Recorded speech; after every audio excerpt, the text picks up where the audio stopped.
जय माँ भुवनेश्वरी। सभी को प्रणाम।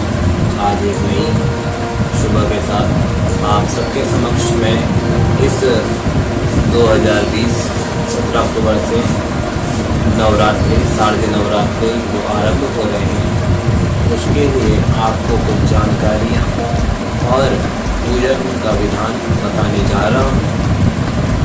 माता की जो घट की स्थापना होती है, सबसे पहले चर्चा चलती है कि माता की घट स्थापना, उसी के बारे में लोग बहुत ही असमंजस में रहते हैं कि घट स्थापना कब होनी है, किस प्रकार से होनी है।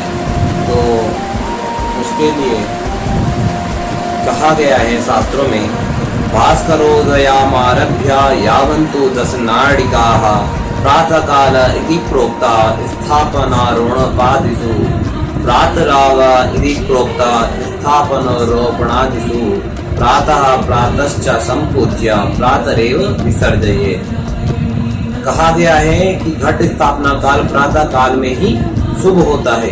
सूर्योदय से 10 घटी यानी 4 घंटे के अंतर्गत, सूर्योदय जैसे हमारा 6 बजे हुआ तो 10 बजे के अंतर्गत घट स्थापना शुभ कहा गया है। प्रातः काल में ही देवी का, माँ दुर्गा का आह्वान पूजन शुभ कहा गया है।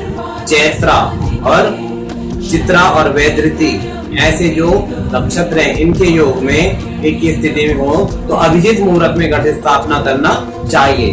नवरात्र में घट स्थापना के बाद कोई सूतक हो जाए तो कोई दोष नहीं होता है, पर अगर घर में कोई पहले सूतक हो जाए या पातक हो जाए तो उस सब के बाद घट स्थापना नहीं करनी चाहिए। इस बार जो ये 17 अक्टूबर 2020 से है, उस दिन आश्विन मास और शुक्ल पक्ष प्रतिपदा तिथि, अभी तक जो मलमास चल रहा था उसकी समाप्ति होगी और आश्विन मास शुक्ल पक्ष की प्रतिपदा को माँ का घट स्थापना की जाएगी। और उस दिन जो नक्षत्र है वो चित्रा है, तो इस कारणवश अभिजीत मुहूर्त में जो 11:43 से दिन में 12:59 तक है, तो उसके बीच भी आप घट स्थापना कर सकते हैं। और जो प्रातः काल करने के उत्सुक हैं वह प्रातः काल भी घट स्थापना कर सकते हैं। अगर किसी को कुछ बड़ी मनोकामना है तो वह अभिजीत मुहूर्त में ही घट स्थापना करें। अब ये तो हो गई घट स्थापना की बात। घट स्थापना से पहले भी माता के आह्वान के लिए मैं एस्ट्रोलॉजिकल ग्रीन कार्ड्स की तरफ से बताऊंगा आपको कि आप लोग क्या करें।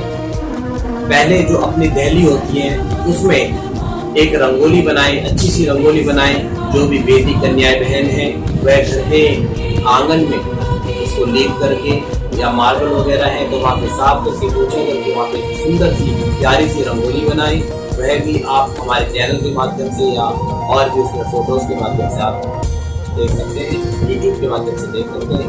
फिर एक पान का पत्ता लेंगे, उसमें 5 गुलाब के फूल लेंगे और वह माता को अर्पित करेंगे। जो आप रंगोली बनाएंगे उससे पहले उन पान के पत्ते और फूल से माता का आह्वान करेंगे और उस पान के पत्ते और फूलों को उस दिन तांबुल, एक इलायची और लौंग रखे माता को अर्पित करेंगे। हे माँ, हम आपको भोग लगा रहे हैं, आप हमारे घर पर विराजमान रहे। 9 दिन तक हम आपको कन्या के रूप में, माता के रूप में आपका पूजन करेंगे। आप हमारे घर से जो नकारात्मक शक्ति है उसको दूर करें, हमारे घर को धन धान्य से पूर्ण करें, आरोग्यवान बनाएं। इस प्रकार से आप लोग प्रार्थना करेंगे माता से। साथ ही माता के लिए घर में 5 उंगल तक अगर माता की मूर्ति हो, वह तांबे की हो, सोने की हो, चांदी की हो, अष्ट धातु की हो, किसी भी धातु की हो, तो उसका माता का स्नान कराएं। श्री सूक्त से या किसी और सूक्त से। श्री सूक्त को इसलिए अच्छा कहा गया है क्योंकि वह माता का बहुत प्रिय सूक्त है। उसका भी डिस्क्रिप्शन में लिंक डाल दिया जाएगा, उसके माध्यम से भी आप माता को घर पे स्नान कराएं दूध दही की शक्कर शहद से। और उसके बाद माता का स्तोत्रों का वाचन करें। घर में यदि पाठ बैठा रहे हैं पंडित जी से या जो भी सूर्य के पंडित जी हैं, हमारे माध्यम से भी अगर आप पाठ कराना चाहते हैं तो आप हमसे संपर्क कर सकते हैं। हमारे संस्थान द्वारा आपके नाम का संकल्प लेकर ऑनलाइन माध्यम से आपकी पूजा की जा सकती है।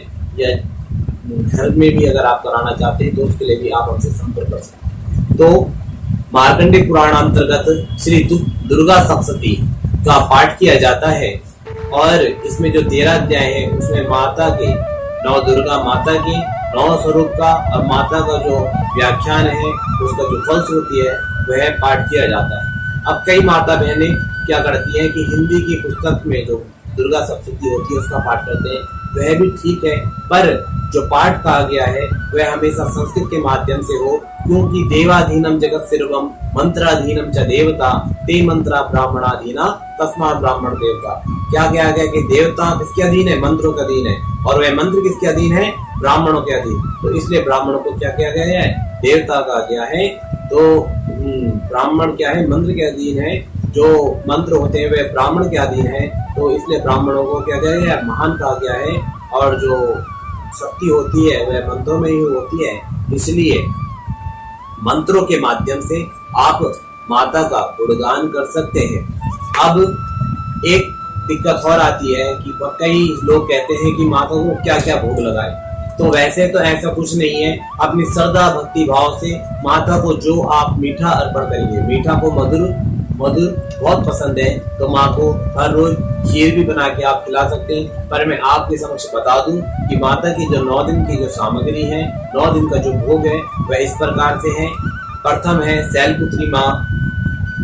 शैलपुत्री माँ को देसी घी का भोग लगाना चाहिए, उससे घर में धन धान्य परिपूर्ण होता है।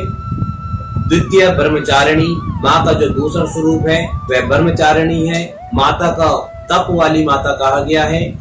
द्वितीय नवरात्रि में तप करना चाहिए, तो उससे जो अपनी सिद्धियां करना चाहते हैं उनकी सिद्धियां सिद्ध होती हैं। माँ को शक्कर और मिश्री का भोग लगाना चाहिए। साथ ही घर के सदस्यों की आयु बढ़ाने के लिए माता को लाल पुष्प अर्पित करने चाहिए। तृतीय चंद्र घंटा माता अभय प्रदान करने वाली है। खीर का भोग माता को लगाना चाहिए और लाल पुष्प माँ को अर्पण करने चाहिए। चतुर्थ कुसुमांडा माता को मालपुआ का भोग लगाना चाहिए। चतुर्थ दिन में मालपुआ बनाकर माता को अर्पण करें, इससे घर में सुख समृद्धि और धन धान्य का भरपूर रहता है। पंचमम स्कंद माते थी।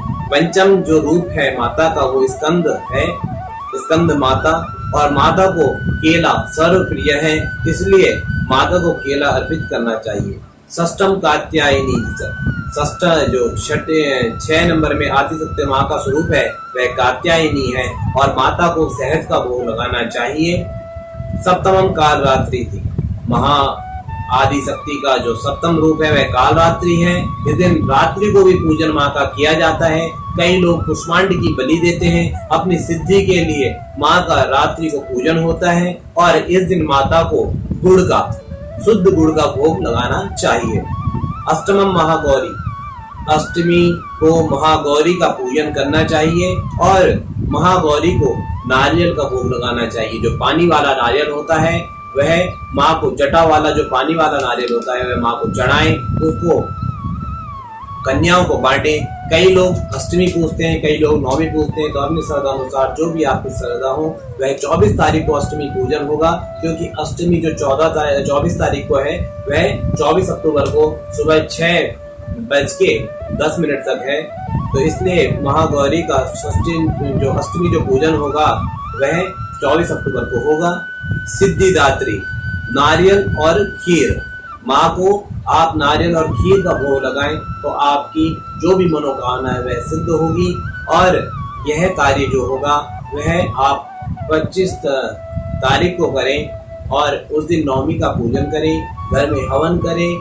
हरियाली जो हमारे जौ हमने जो जमाए होंगे उनका काट करके कन्याओं को दें और पूरे घर में उनको किनारे किनारे रखें। जो कलश में जो जल होता है, जो घट स्थापना के समय हम जो कलश रखते हैं उसमें जो भी पंच पल्लव, पंच सुपारी, सप्तमृत्तिका, गंगा जल जो होता है उसको 9वें दिन निकाल करके अपने पूरे घर में छोड़ना चाहिए। आपका जो कारोबार है उसमें जो रखना चाहिए। आपका जो स्नान का जल है उससे स्नान करना चाहिए, तो इससे अभय प्रदान होता है।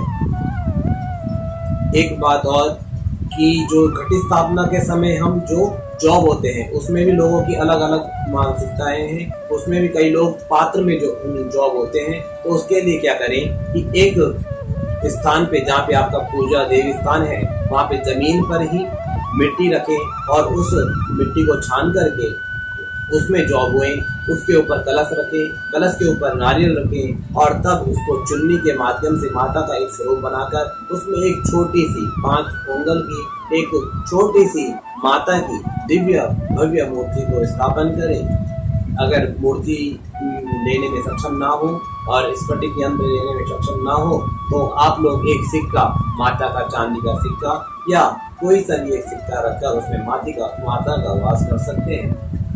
इस प्रकार से अगर आपको हमसे कुछ भी संपर्क करना हो नवरात्रों के लिए तो आप हमसे संपर्क कर सकते हैं। हमारा संपर्क सूत्र आपको स्क्रीन पे दिख ही रहा है। सभी को नवरात्रों की हार्दिक शुभकामनाएं। जय माता दी।